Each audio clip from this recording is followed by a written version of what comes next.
Hey everybody, and welcome to a new edition of Ms. Shivak's Rockin' with Ratios. Today we're going to talk about percents and percent bars.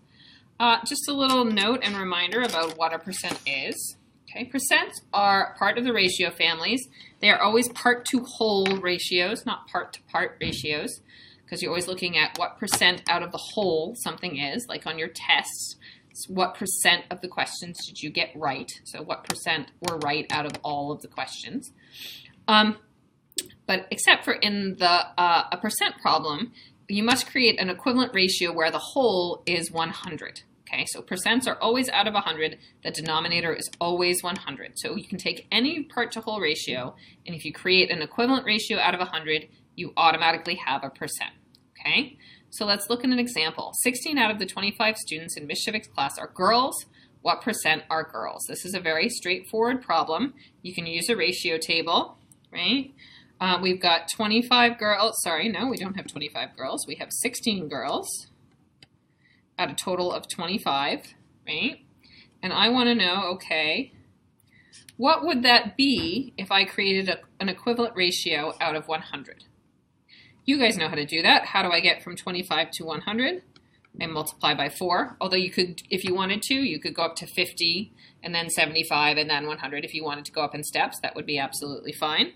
But the most straightforward way, 25 to 100 would be times 4. 16 times 4 would be 40 plus 24 would be 64. So once I've got it written as an equivalent ratio out of 100, I can say it as a percent.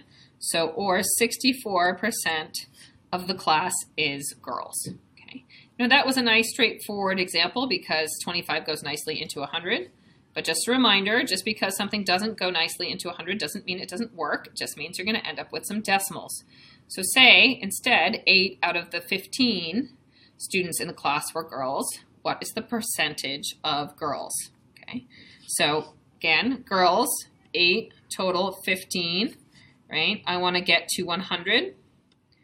Now I could go up in steps. I could go to 30, 60, so on and so forth. You absolutely could go up step by step. But the most direct route is to figure out, okay, what do I have to multiply 15 by to get 100? And the answer to that would be 100 divided by 15. Okay, so 100 divided by 15 is 6.6 repeating. So it's times 6.6 repeating. So just leave that number in your calculator and then multiply it by the 8 on top. And you would get 53.3 repeating. So 53.3 repeating percent of the class is girls, because we don't want any naked answers, do we? No, we don't. Okay, so that's a really straightforward look at if I'm given a part to whole ratio, how do I find a percent? Okay, I can make a ratio table. I just need to find the equivalent ratio out of 100. However, on some more complicated problems, it is often good to use a tape diagram, or as we call tape diagrams in this case, percent bars. So, we've got a problem here of the 25 girls on the Alden Middle School soccer team, 40% also play on a travel team. How many girls on the middle school team also play on a travel team? Okay. So I'm going to use a percent bar to solve this problem. And a percent bar is just like what it sounds. It's a bar. So you can draw a bar. It should be fairly long, although the specific length doesn't matter. And you can draw this with me as I'm drawing it here. So draw yourself a bar and put some ends on it. And the first thing you want to do is kind of fill out the ends of the bar, okay? So the top end is always 100%. So we always put 100% down there, up there. And the bottom end is always 0%, okay? So 0% of the team would be 0 girls, okay? So because if you're looking at what's 0% or none out of the whole of the girls would be 0 girls. Okay, 100% based on the context of this problem, we know there are 25 girls on the team. So 100% of the team is 25 girls. So we are looking for 40% of the team.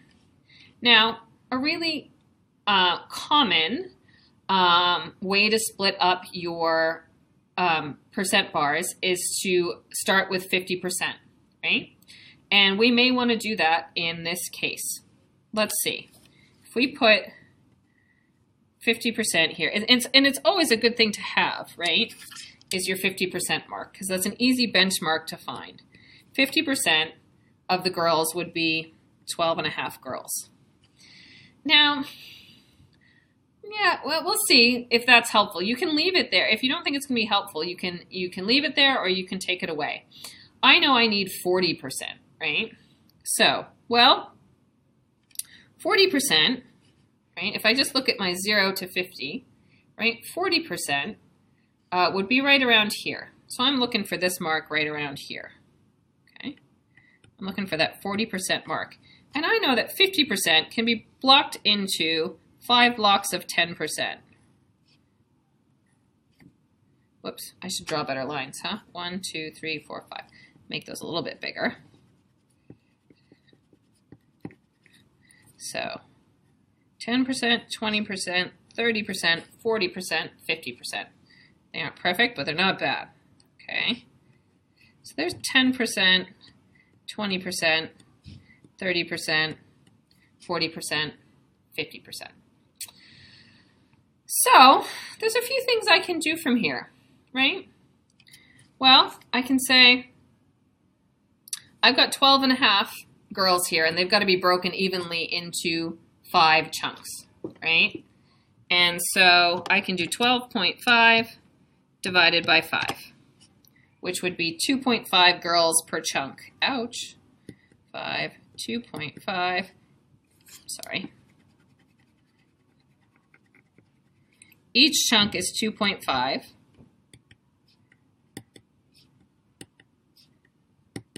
Right? So what would that give me? Well, 10%, that would be 2.5 girls. 20%, that would be 5 girls. 30%, that would be 7.5 girls. And 40%, that would be 10 girls. Okay? So I got to the halfway point first, and then I took my lower half and I broke it into smaller chunks of 10%. And I found, okay, each one of those would be 2.5 girls. When I get to 40, that would be 10 girls. So it's one way to use a percent bar, but let's see if we can use it even more efficiently than this one. So I'm going to erase, I'm going to leave the outer bar, but I'm going to just erase the inside. And you can either, what I would like you to do is just draw a new one instead of erasing. So draw yourself a same bar, again, just below the one you just did. Okay. So I've still got this problem. Of the 25 girls on the Alton Middle School soccer team, 40% also play on a travel team. How many of the girls on the middle school team also play on a travel team? So what I'm thinking about right now is a slightly more efficient way to use this bar to solve this problem. I know if I look at 25 and 100, I know they're also both also divisible by 5. Okay? So instead of breaking it in half and then breaking it in smaller parts, I'm going to see what happens if I break it into 5 equal chunks. Okay, so there's 1, 2, 3, 4. There are my 5 equal chunks. Okay, so in this case, each equal chunk represents 20%. So that would be 40%, 60%, 80%, and then 100%. So if I've broken 100% into 5 equal chunks, I also have to break 25 into 5 equal chunks. So each chunk would represent 5 girls, right? 5, 5. Because that would get me up to 25. So then 20% would be 5 girls, 40% would be 10 girls, 60% would be 15 girls, and 80% would be 20 girls, and 100% would be 25 girls. So doing the tape diagrams both ways, right, got us with an answer of 10 girls on the travel team. And neither one was right or wrong, okay?